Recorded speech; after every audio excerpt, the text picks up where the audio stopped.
Israel Hamas के बीच में तनाव बढ़ता हुआ नजर आ रहा है। 7 अक्टूबर को हमास ने पहला इसराइल पर हमला कर दिया था और हमले में 100 से अधिक लोगों की जान चली गई थी। लेकिन ये मामला इतना बिगड़ता हुआ नजर आ रहा है, युद्ध अभी रुकने का नाम नहीं ले रहा, बट लगातार युद्ध बढ़ता हुआ नजर आ रहा है और अनेक कंट्री भी सपोर्ट होती हुई नजर आ रही है। अनेक कंट्री भी इस युद्ध में भाग लेती हुई नजर आ रही है।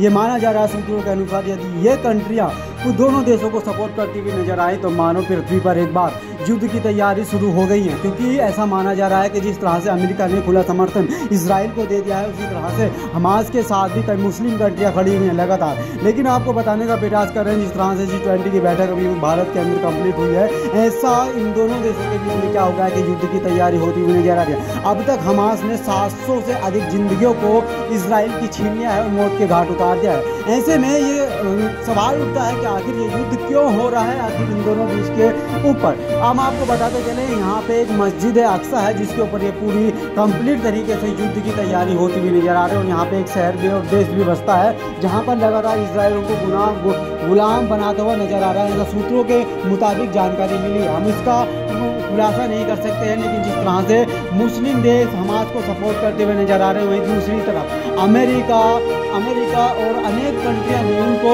इसराइल को सपोर्ट करती हुई नजर आ रही है। माननीय श्री नरेंद्र मोदी भारत सरकार लगातार इसराइल को सपोर्ट करती हुई नजर आ रही है और कहा कि हम आपके साथ खड़े हैं और हम मुश्किलों में आपका साथ देते हुए नजर आएंगे।